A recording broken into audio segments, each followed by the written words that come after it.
Inilah Injil suci menurut Yohanes.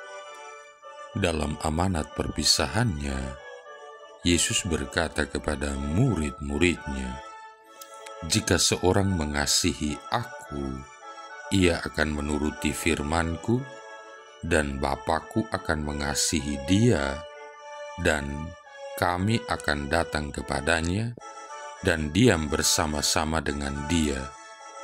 Barang siapa tidak mengasihi Aku, ia tidak menuruti firman-Ku, dan firman yang kamu dengar itu bukanlah daripadaku, melainkan dari Bapa yang mengutus Aku.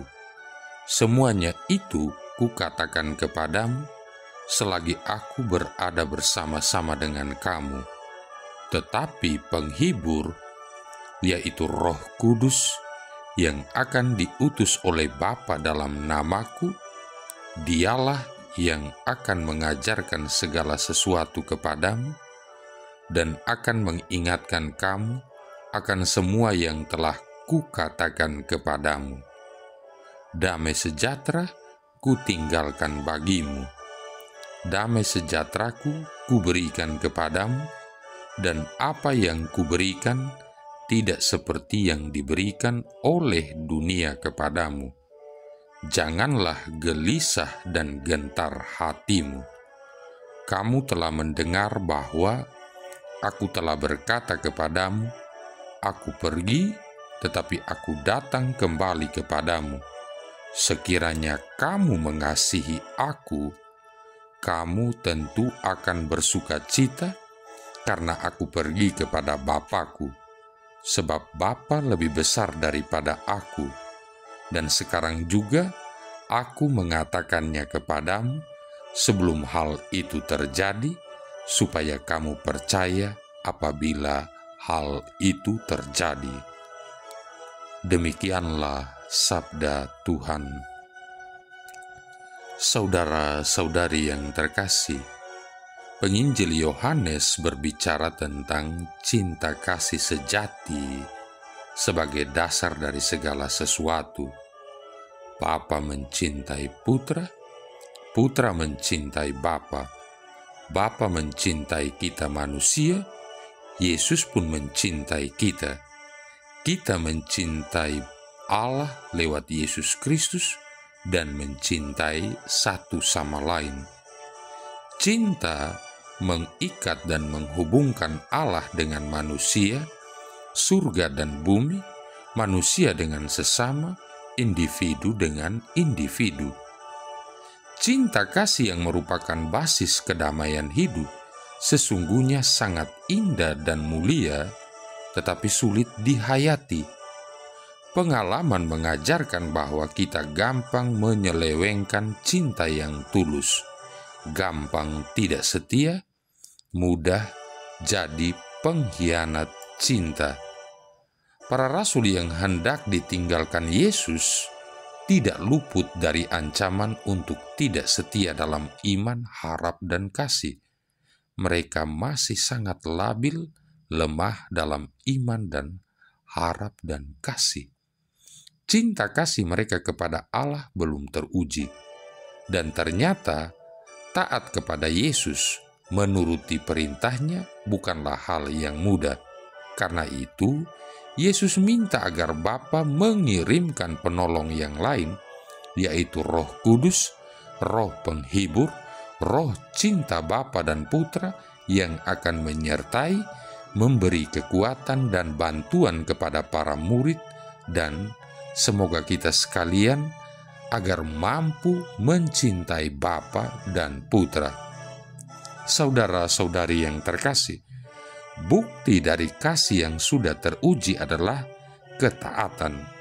Barang siapa memegang perintahku dan melaksanakannya, dialah yang mengasihi Aku.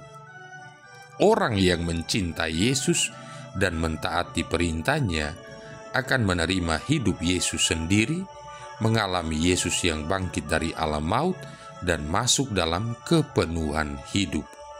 Ia akan menikmati kasih Bapa dan Putra dan akan mengalami pewahyuan diri Yesus sepenuhnya. Selanjutnya, saudara-saudari, bagaimana Roh Kudus membantu kita menghayati cinta kasih ilahi? Siapapun yang rela membuka hati dan budi, membiarkan seluruh diri diresapi, dicurahi, dipenuhi, dan dijiwai oleh daya kekuatan Roh Kudus, akan memperoleh kekuatan mahadahsyat untuk tidak mempermainkan cinta dan tidak bermain api dengan cinta kasih Tuhan. Roh Kudus akan membantu dia dari dalam hati untuk mengerti sabda Tuhan dengan pengertian yang benar dan sejati.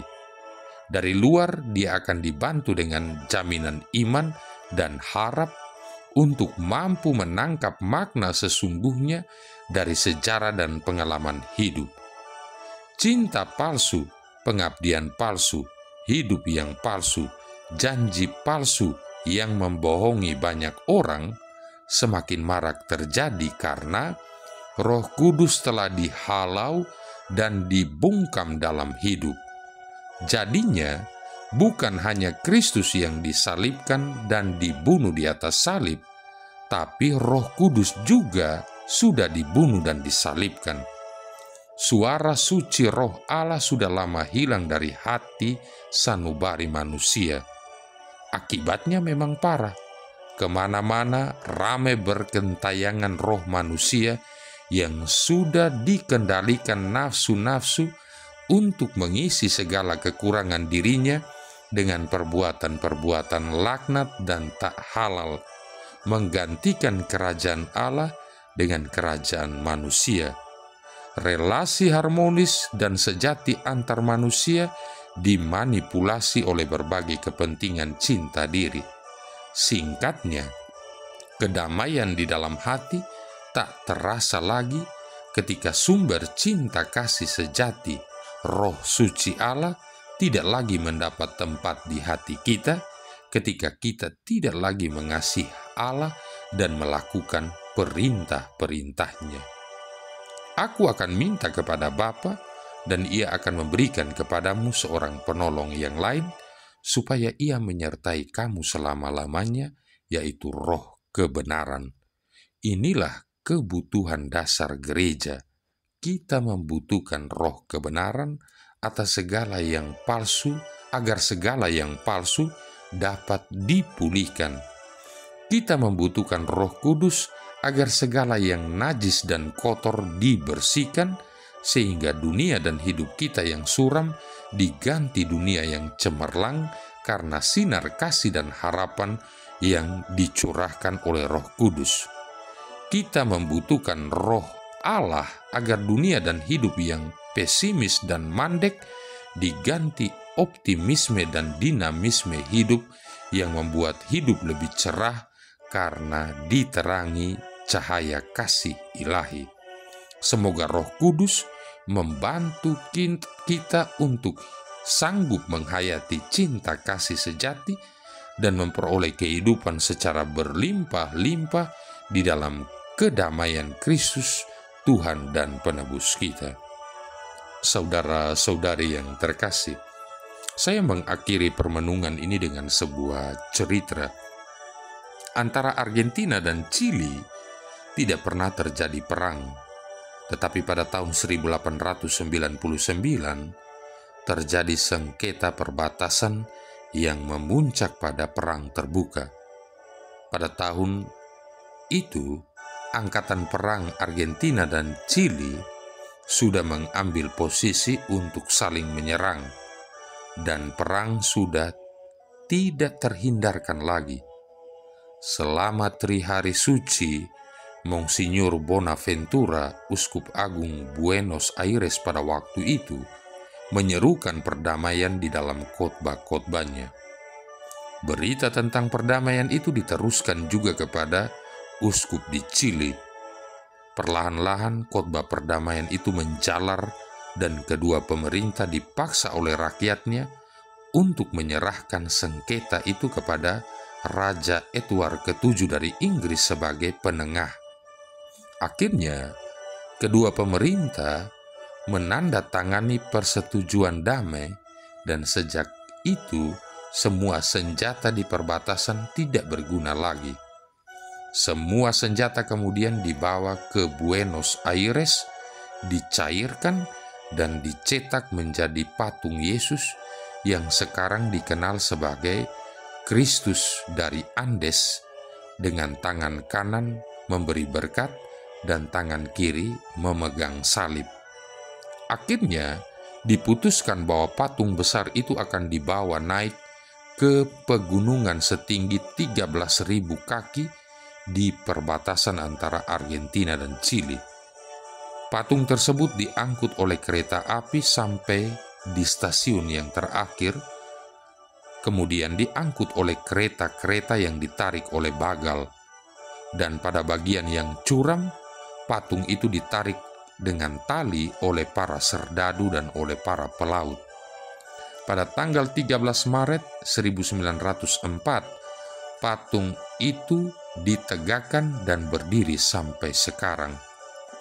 Di salah satu sisi dasar dari patung itu tertulis kalimat demikian: "Pegunungan ini sendiri akan runtuh dan menjadi abu jika rakyat Chili dan Argentina melupakan perjanjian suci yang mereka ucapkan dalam sumpah di bawah kaki Kristus." Di sisi lain dari patung itu tertulis teks dari surat Rasul Paulus kepada jemaat di Efesus bab 2 ayat 14. "Karena dialah damai sejahtera kita yang telah mempersatukan kedua belah pihak."